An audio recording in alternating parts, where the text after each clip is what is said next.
اور حج کرنے گئے ہو، عمرہ کرنے گئے ہو، تماشا کرنے گئے ہو، تم احرام پہن کر بیوی کو باہوں میں لے کر سیلفی لیتے ہو کعبہ کے سامنے. ارے بے شرمو، یہی کام کرنا تھا عوانی مال میں کر لیتے، یہی کام کرنا تھا ساؤتھ سٹی مال میں کر لیتے، یہی کام کرنا تھا پارک اسٹریٹ میں کر لیتے.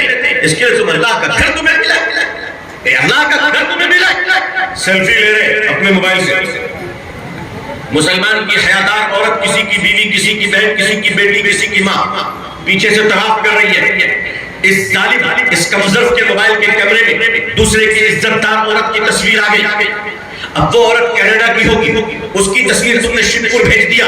ارے بے شرمو، تم نے دوسرے کی ماں بہن کو سرے عام کر دیا. تو آج اس ملک میں تمہاری بہن کے حجاب کے دوپٹے اٹھا دوسروں کے ساتھ کھیل کرو گے، تمہارے ساتھ بھی کچھ ہو جائے گا. وَمَكَرُوا وَمَكَرَ اللَّهُ وَاللَّهُ خَيْرُ الْمَاكِرِينَ. چال مت چلو، تم چالاک نہیں ہو، تم بہادر نہیں ہو. اگر تم نے گیم کھیلا ہے تو اللہ تمہاری پکڑ کرے گا، اور ایسی پکڑ کرے گا کہ پھر تمہیں کھڑے ہونے کی گنجائش نہیں ملے گی. تمام انفلوئنس اور تمام طاقتیں اور تمام تعلق، چاہے تمہاری دوستی پرائم منسٹر سے کیوں نہ ہو جائے، اللہ پکڑ کرنے پر آ جائیں گے تو تمہاری کشتی کو بھی ڈوبنے سے کوئی نہیں بچا سکے گا. دکان پہ بیٹھتے ہو، ذرا کہو کہ کاروبار اسلام کے مطابق کریں گے، تب پتہ چلے گا تمہارے اندر کے تھرمامیٹر میں پارا صحیح ہے کہ نہیں ہے. تب پتہ چلے گا تمہاری مسلمانیت زندہ ہے کہ نہیں ہے. میری قوم کے لوگوں، یہ آپ کو فیصلہ ہم سب کو کرنا پڑے گا. وہ فیصلہ یہ ہے کہ زندہ رہیں گے تو اسلام پہ رہیں گے، کہ یہ انشاءاللہ. مرنے کا دعوت کرنے والے اور مرنے اسلام پر مرنے کا ارادہ رکھنے والوں، میں تمہارے ارادے پر تمہیں مبارکباد پیش کرتا ہوں. لیکن اب آؤ اسلام پر جینے کا فیصلہ کر لو. انشاءاللہ اسلام پر جینے کا فیصلہ کر لو.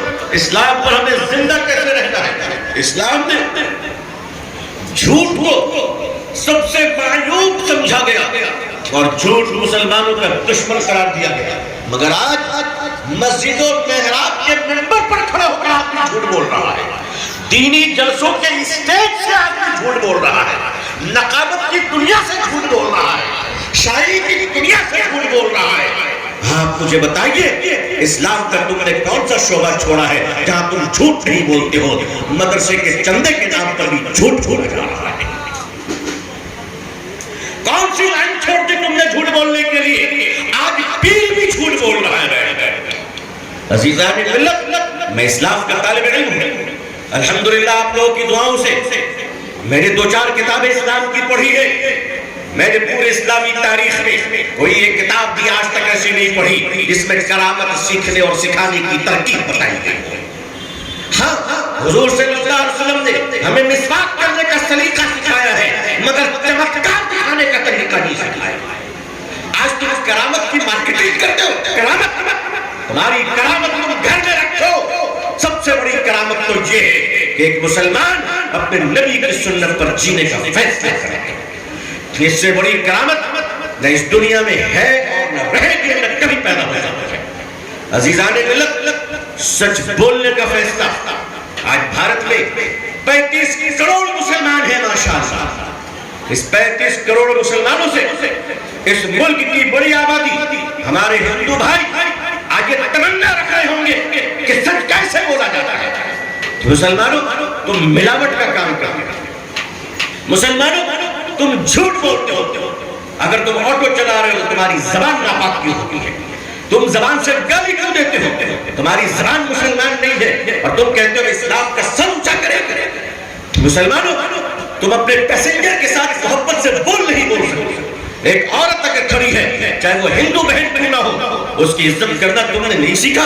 حضور صلی اللہ علیہ وسلم کے سامنے جنگ کے میدان سے گرفتار ہو کر ایک ہندو لڑکی لائی جاتی ہے، ایک غیر مسلم بیٹی لائی جاتی ہے. حضرت بلال لے کر آتے ہیں اور فرماتے ہیں یا رسول اللہ صلی اللہ علیہ وسلم، یہ بیٹی غیر مسلم ہے، مسلمان نہیں ہے. جنگ کے میدان سے پکڑی گئی ہے، دشمن کی بیٹی ہے، دشمن کی بیٹی ہے، لڑنے آئی.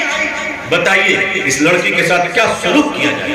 میرے آقا صلی اللہ علیہ وسلم نے اپنی چادر مبارک کو اتارا اور آگے بڑھایا اور فرمایا بلال، میری اس بیٹی کو میری چادر اڑا دو. حضرت بلال فرماتے یا رسول اللہ صلی اللہ علیہ وسلم، یہ بیٹی مسلمان نہیں ہے. حضور نے فرمایا صلی اللہ علیہ وسلم بلال بیٹی بیٹی ہوتی ہے چاہے کسی کی بھی کسی کی. مسلمانوں آج یہ پورا ملک تمہارا انتظار کر رہا ہے کہ تم شریف کب بنو گے, تم ایماندار کب بنو گے. خواجہ معین الدین چشتی رحمۃ اللہ علیہ کے نام لینے والوں ان کے غلام کب بنو گے, کیا کہنے, غلام کب بنو گے. حضرت نظام الدین اولیاء رحمۃ اللہ علیہ, حضرت خواجہ قطب الدین بختیار کاکی رحمۃ اللہ علیہ, حضرت چراغ دہلوی رحمۃ اللہ علیہ, حضرت علاء الدین صابر کلیری رحمۃ اللہ علیہ, حضرت بابا فرید الدین گنج شکر رحمۃ اللہ علیہ, حضرت ماہی امام مخدومی رحمۃ اللہ علیہ, حضرت توکل شاہ مستان سہروردی رحمۃ اللہ علیہ, حضرت مخدوم امام بہانی رحمۃ اللہ علیہ, حضرت یحییٰ منیری رحمۃ اللہ علیہ. ان بزرگوں کی دیوانگی کا بھرم بھرنے والوں, ان کی روح کو خوش کرنے کے لیے ذرا جھوٹ سے توبہ کرو. آج مسلمان کی زبان ایسی نہیں کہ اس سے بات کی جائے. مسلمانوں کو تکلیف ہے مسلمانوں سے, مسلمانوں کو پریشانی ہے مسلمانوں سے. حضور صلی اللہ علیہ وسلم نے فرمایا کہ سچ بولنے جو میرا ہوگا وہ سچ بولے گا. جاپان ایک ملک ہے, آپ خوب جانتے ہیں. آج کے سوشل نیٹ ورکنگ کے زمانے میں لوگوں کا نالج کافی گین کر چکا ہے. ہمارے چھوٹے چھوٹے بچے انفارمیشن ٹیکنالوجیز کے ذریعے کمپلیٹلی اپڈیٹ ہو چکے ہیں. جاپان ملک, آپ اندازہ کیجئے وہاں ایک آدمی جھوٹ نہیں بولتا, جبکہ مسلمان کون ہے یہ ڈھونڈنا پڑتا ہے. ٹوکیو کی جامع مسجد میں کچھ مسلمان ملے ہیں, لیکن مسلمان کا ڈھونڈنا پڑتا ہے. سارا ملک غیر مسلم ہے مگر جھوٹ نہیں بولتا. ایک پرس ٹیکسی میں چھوٹ گئی, اس میں کچھ ڈالرز تھے, پاسپورٹ تھے اور ویزا تھا. پریشان ہو گئے کہ میرے پاس اس پرس کا کیا ہوگا. لوگوں نے کہا آپ مت گھبرائے, یہ جاپان میں چھوٹا ہے. 4 گھنٹے کے بعد جاپان کی پولیس لے کر پہنچتی ہے, سوری کہتی ہے, عزت کے ساتھ پرس واپس کرتی ہے کہ ٹیکسی ڈرائیور نے دے دیا ہے. چیک کیا تو ایک آنے کا کوئی فرق نہیں تھا. کیا یہ کام اجتماعی طور پر مسلمان کر سکتا ہے؟ سارے بے ایمان نہیں, میں جانتا, سارے بے ایمان نہیں, لیکن میجورٹی اگر بے ایمان ہو جائے گی تو پھر ایماندار بھی بے ایمان بنانے لگیں گے. کیا وجہ ہے؟ جاپان میں چوری نہیں ہوتی, جاپان میں لوگ جھوٹ نہیں بولتے. شاید اسلام جاپان میں ہے, مسلمان ہندوستان میں مسلمانوں کی بھیڑ ہے. ویسٹرن کنٹریز, یورپ کے ممالک میں چلے جائیے, میں امریکہ کا سخت خلاف اور ناقل ہوں. میں اس کی پالیسیز کو کرٹیسائز کرتا ہوں. میں برٹین کی تاریخ سے واقف ہوں, میں جانتا ہوں یہ بھلے لوگ نہیں ہیں, لیکن ان کے اندر ایک خوبی ہے جو خوبی اسلام کے نظر میں سب سے بڑی خوبی ہے. وہ لوگ شراب پیتے ہیں, سور کھاتے ہیں, مگر وہ جھوٹ نہیں بولتے. ہم حلال گوشت کھاتے ہیں, جھوٹ بولتے ہیں. ہم شب برات میں رات بھر جگتے ہیں مگر جھوٹ بولتے ہیں. ہم لیلۃ القدر میں پوری رات چیختے ہیں مگر جھوٹ بولتے ہیں. ہم رمضان میں اپنے جوش کا اظہار کرتے ہیں مگر جھوٹ بولتے ہیں. عزیزان ملت, وہ ساری خرابیوں کے باوجود سچ بول کر کامیاب ہے. آپ حضرات کو یاد ہوگا کہ جب یو ایس اے کے سابق president, former president mister Bill Clinton نے ایک راہ کیا تھا مونیکا لیوینسکی کے ساتھ, تو آپ کو پتہ ہے کہ انہوں نے جھوٹ بول دیا تھا کہ I don't know about the Monica Lewinsky. اس کے جھوٹ بولنے پر پورا امریکہ اس کے خلاف کھڑا ہو گیا تھا کہ ہمارے صدر, تم نے جرم کیا ہے, ہم معاف کر دیں گے, جھوٹ بولو تو ہم معاف نہیں دیں گے. امریکہ کے صدر کو عدالت میں معافی مانگنی پڑی. آج تو ہمارا مولوی جھوٹ بول رہا ہے, آج تو ہمارا پیر جھوٹ بول رہا ہے, آج تو ہم اور آپ جھوٹ بول رہے ہیں. کیوں؟ عزیزان ملت, اس ملک کے حالات اگر بگڑے ہیں تو صرف ایک حکومت کے انتخاب اور 2-4 لوگوں کی وجہ سے. اس لیے میں اللہ کی ذات پر یقین رکھتا ہوں اور میں صاف لفظوں میں کہہ رہا ہوں, ملکوں کی حکومتیں بدلا کرتی ہے, کائنات کا خدا نہیں بدلا کرتا. بے شک ہمارا یقین حکومتوں پہ نہیں, اللہ کی ذات پہ ہے. اگر صف اول کے لوگوں سے لے کر اور خواص کے طبقے سے لے کر اگر اصلاح کا کام شروع نہیں کیا گیا, یہ اصلاح معاشرہ کے جلسے ساری عوام کے لیے, ہم کیا جبرائیل علیہ السلام کے بھتیجے بن گئے؟ ہمارے تو کوئی خرابیاں نہیں ہے. موبائل کا غلط استعمال ہو رہا ہے, عزیزان ملت، جتنی جلد ہو سکے اللہ کی توفیق سے ہم گناہوں سے توبہ کر لیں، ورنہ ہندوستان سے مسلمانوں کے وجود کو مٹا دیا جائے گا۔ میں آپ کے سامنے نہ قصے سنا رہا ہوں، نہ آپ کو ڈرا رہا ہوں، قرآن نے اعلان کیا ہے تمہیں ہٹا دیا جائے گا، اور اس طبقے کو لایا جائے گا جس کے بارے میں تم سوچ بھی نہیں سکتے، سوچ بھی نہیں سکتے۔ اللہ تعالی ہم سب کو معاف فرمائے، اور اللہ تعالی ہم سب کو حقیقی زندگانی میں مسلمان بننے کی توفیق عطا فرمائے۔ عزیزان ملت، اسلام نے معاشرت، سماج، میں نماز روزے پر بات نہیں کر رہا ہوں اس وقت، آپ الحمدللہ مجھ سے بہتر نماز پڑھتے ہیں، آپ کی نماز مجھ سے زیادہ مضبوط ہے، لیکن میں آپ سے آج اس کی بات کر رہا ہوں، معاشرت کی بات کر رہا ہوں، میں سوسائٹی کی بات کر رہا ہوں، میں سماجی ذمہ داریوں کی بات کر رہا ہوں، سوشل ریسپانسبلٹیز کی بات کر رہا ہوں۔ سماج کے تئیں ہماری ذمہ داریت ہے۔ اسلام نے انفرادی عبادات کو پسند تو کیا ہے، اس میں کمی بیشی پر کوئی خاص پکڑ نہیں ہے۔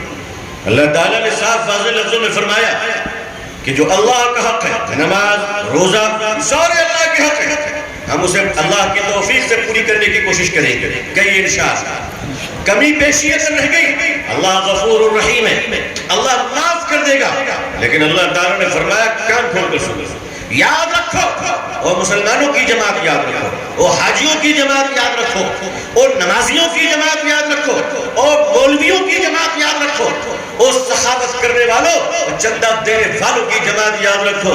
اللہ نے واضح لفظوں میں کہہ دیا ہے، اگر تم نے میرے بندے کا حق مارا ہے، کسی کا دل توڑا، کسی کو گالیاں دی، کسی پر ظلم کیا، کسی کی زمین کو انکریجمنٹ کیا، مکان بنا رہے ہو، تم بڑے طاقتور ہو، غریبوں کو گھر سے نکال دیا، جاؤ نہیں دیں گے، کیا کر لو گے؟ یاد رکھو، اگر تو اپنی طاقت کی بنیاد پر کسی غریب کو بے گھر کرے گا تو وہ خدا اپنی طاقت پر آئے گا تو تیری نسلوں کو بیابان کر دے گا، برباد کر دے گا تجھے۔ کہاں ہو، کس دنیا میں ہو؟ اب تو تمہاری دادا گیری بھی مر رہی ہے، اب تو تھانے کا پولیس بھی تمہاری سننے کے لیے تیار نہیں ہے، اس لیے کہ تمہارا روب اللہ نے دلوں سے نکال دیا ہے۔ اب تم سے کوئی ڈرتا اٹھتا نہیں ہے، ہماری قوم کے مالداروں کی بھی کوئی عزت نہیں کرتا، کیوں؟ اللہ نے دلوں سے روب کو نکال دیا ہے، روب نکل گیا دلوں سے۔ اللہ نے فرمایا جو بندے کا حقوق ہے وہ ادا کرو۔ بندے کا حقوق کیا ہے؟ میرے آقا صلی اللہ علیہ وسلم نے صحابہ سے پوچھا کہ یہ بتاؤ قیامت کے دن سب سے مسکین کون ہوگا، سب سے غریب کون ہوگا، سب سے برباد کون ہوگا؟ میں مفہوم بیان کر رہا ہوں، سب سے گیا گزرا بھکاری کون ہوگا قیامت کے دن؟ صحابہ نے عرض کیا یا رسول اللہ، کہیے صلی اللہ علیہ وسلم، فرمایا کہ قیامت کے دن سب سے غریب اور مسکین اور بھکاری وہ ہوگا جس کے پاس نیکیاں نہیں ہوگی۔ میرے آقا صلی اللہ علیہ وسلم نے فرمایا نہیں، وہ آدمی ہوگا جو نیکیاں تو پہاڑوں کی طرح لے کر آئے گا، نمازوں کی پہاڑ لے کر آئے گا، روزوں کا پہاڑ لے کر آئے گا، حج اور عمرے کا پہاڑ لے کر آئے گا، صدقہ زکوٰۃ کا پہاڑ لے کر آئے گا، تسبیح تہجد کا پہاڑ لے کر آئے گا، لیکن معاملات میں، دنیاوی امور میں، لین دین میں، پڑوسیوں کے ساتھ اس سلوک میں، سماج کی ذمہ داریوں میں وہ اتنا گھٹیا انسان ہوگا، اتنا گھٹیا انسان ہوگا کہ قیامت کے دن حق لینے والوں کی لائن کھڑی ہوگی، اور لائن میں ایک آدمی کھڑا ہوگا جس نے دنیا میں گناہ تو بہت کیے ہوں گے لیکن آج اس کا حق ملنا ہے۔ قرآن کریم نے کہا مثقال ذرۃ خیرا یرہ مثقال ذرۃ شر یرہ، ایک ذرہ ادھر ادھر نہیں کیا جائے گا، چاہے بھلائی کرو یا برائی کرو، کسی کا نہیں، سارے لوگ آ جاؤ۔ قیامت کے دن حق لینے والے لائن میں کھڑے ہوں گے، اور یہ مشکنڈا عبادت گزار تہجد گزار بد نصیب انسان بھی کھڑا ہوگا۔ ایک آدمی آئے گا، اللہ تعالیٰ فرمائیں گے بتا اس کے ساتھ تیرا کیا معاملہ ہے؟ وہ کہے گا اس نے رمضان کی زکوٰۃ جھوٹ بول کر ہم سے چندہ لیا تھا۔ کیا بول کر چندہ لیا تھا؟ جھوٹ بول کر چندہ لیا۔ 10 بچے ہیں کہ سیدھا کہا 100 بچے ہیں؟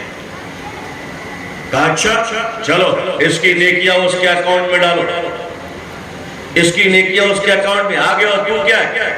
کہا اس نے میرے بیٹے کو میرے خلاف بھڑکایا اور میرا گھر توڑ دیا۔ کہا اچھا چلو اس کے 50 حج اس کے اکاؤنٹ میں جمع کرو۔ تیسرا آیا کیا بات ہے؟ کہا اس نے میری بیوی کو گمراہ کر کر میرے گھر کو تباہ کر دیا. چھوٹی چھوٹی باتیں چائے کی دکانوں میں بیٹھ کر شکایت کرتے ہو مسلمانوں تمہیں پتہ نہیں تمہاری نماز آن لائن ٹرانسفر ہو رہی ہے.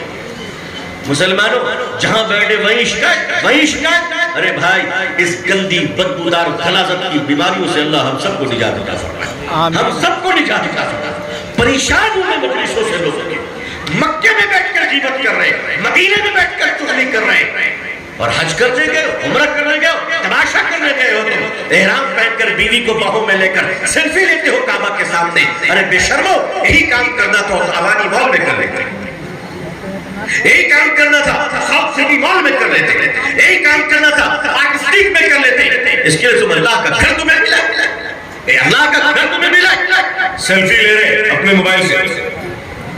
مسلمان کی حیادار عورت کسی کی بیوی, کسی کی بہن, کسی کی بیٹی, کسی کی ماں پیچھے سے طواف کر رہی ہے. اس ظالم, اس کمزرف کے موبائل کے کیمرے میں دوسرے کی عزت دار عورت کی تصویر آ گئی. اب وہ عورت کینیڈا کی ہوگی, اس کی تصویر تم نے شپ پور بھیج دیا. ارے بے شرمو, تم نے دوسرے کی ماں بہن کو سرے عام کر دیا. تو آج اس ملک میں تمہاری بہن کے حجاب کے دوپٹے اٹھا دوسروں کے ساتھ کھیل کرو گے تمہارے ساتھ بھی کچھ ہو جائے گا. وَمَكَرُوا وَمَكَرَ اللَّهُ وَاللَّهُ خَيْرُ الْمَاكِرِينَ. چال مت چلو, تم چالاک نہیں ہو, تم بہادر نہیں ہو. اگر تم نے گیم کھیلا ہے تو اللہ تمہاری پکڑ کرے گا, اور ایسی پکڑ کرے گا کہ پھر تمہیں کھڑے ہونے کی گنجائش نہیں ملے گی. تمام انفلوئنس اور تمام طاقتیں اور تمام تعلق, چاہے تمہاری دوستی پرائم منسٹر سے کیوں نہ ہو جائے, اللہ پکڑ کرنے پر آ جائیں گے تو تمہاری کشتی کو بھی ڈوبنے سے کوئی نہیں بچا سکے گا. لوگوں اللہ کو راضی کرو, ایک اللہ کو راضی کرو, ایک اللہ کو راضی کرو. خود کو مسلمان بنانا, اپنے گھروں کو مسلمان بنانا. حضور صلی اللہ علیہ وسلم پڑوسیوں کے حقوق بتائے. پڑوسی کس کو کہتے ہیں؟ آج اتنا بڑا محلہ شپور الحمدللہ ہے, میں جانتا ہوں یہ غریبی ہے, لیکن پہلے کی طرح غریبی نہیں ہے. میں نے اس محلے کو قریب سے دیکھا ہے, بہت قریب سے دیکھا ہے. آج سے 30-35 سال پہلے جو غریبی تھی, اللہ کا شکر ہے وہ غریبی آ گئی, اس کے اندر بہتری آ گئی. لیکن حضور صلی اللہ علیہ وسلم نے پڑوسی کے حقوق بتائے. کیا بتائے؟ کہ سنو, تم میں سے سب سے اچھا انسان وہ ہے جس کا پڑوسی اس سے خوش ہے. تم میں سب سے برا انسان وہ ہے جس سے اس کا پڑوسی پریشان ہے. مسلمانوں, تم نے بلڈنگ بنا لی. بلڈنگ کا مطلب یہ نہیں کہ تم دوسرے کی جھوپڑی کی میں ماں بہن اور بیٹی بہن جو نہا رہی ہے اور برتن دھو رہی ہے ان کو تم چھانپتے ہو. اس کا مطلب یہ ہے کہ دولت پر تم نے بلڈنگ تو بنا لی ہے, مگر انسان ہونے کے باوجود کتے والی فطرت تمہارے خون سے ختم نہیں ہوئی. پڑوسیوں کے حقوق کا مطلب کیا ہے؟ چھوٹے چھوٹے گھروں میں پردے لگے رہتے ہیں, سڑک پر کھڑے ہو کے تم بات کرتے ہو اور تمہاری نظر ہواؤں سے اڑنے والے پردوں کے اندر جا رہی ہے. کیا میرے حضور نے منع نہیں کیا صلی اللہ علیہ وسلم کہ اپنے نظر کی حفاظت کرو, اپنے نظر کی حفاظت کرو. آج تو شریفوں کی نظر کی حفاظت نہیں ہے. موبائل کھولا اور کوئی ناچتی ہوئی نظر آ گئی. اللہ تعالیٰ ان تمام ظاہر و باطن کے فتنوں سے بچائے. ہمارا جس پر کنٹرول نہیں ہے اللہ ہمیں معاف فرمائے, لیکن جو گناہ ہم سے ہو رہے اللہ ہمیں ہمارے وہ بھی گناہ ہم سے ہمارا معاف فرمائے. عزیزان ملت, گھر سے نکلے, آفس جانے, کارخانہ جانے, دکان جانے, اسکول جانے, کالج جانے, پڑوسی کے دروازوں پر تھوک کر جاتے. کیا تھوکنے کا طریقہ میرے رسول نے نہیں بتایا صلی اللہ علیہ وسلم؟ پان کھاتے ہو, گٹکا کھاتے ہو, اپنے منہ کے اندر ایک ایک لیٹر غلاظت بھرے پھرتے ہو. انسان, تم تو انسان سے تمہیں کیا ہو گیا؟ جہاں تھوکتا ہے ایسا لگتا ہے کہ کوئی آدمی غلاظت لے کر آئے گا. دوسروں کے دروازے کو گندا کرتے ہو. کیا منع نہیں کیا میرے آقا صلی اللہ علیہ وسلم نے کسی کے دروازے پہ مت تھوکو؟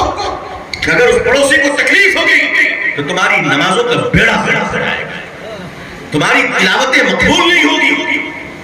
پڑوسیوں کے حقوق کیا ہے؟ اللہ نے تمہیں اگر اے سی لگانے کی قوت دی ہے تو ایگزاسٹ فین ایسا لگاؤ کہ کسی پڑوسی کے گھر میں گرم ہوا نہ جائے. یہ ہے پڑوسی کے حقوق, یہ پڑوسی کے حقوق ہے. نہیں کسی کی بھی کھڑکی میں لگا دیا اس لیے کہ ہم تو طاقتور ہیں, ہمیں کون بول سکتا ہے, لیکن اس جھوپڑی سے اگر آہ نکل گئی تب تمہیں کون بچائے گا؟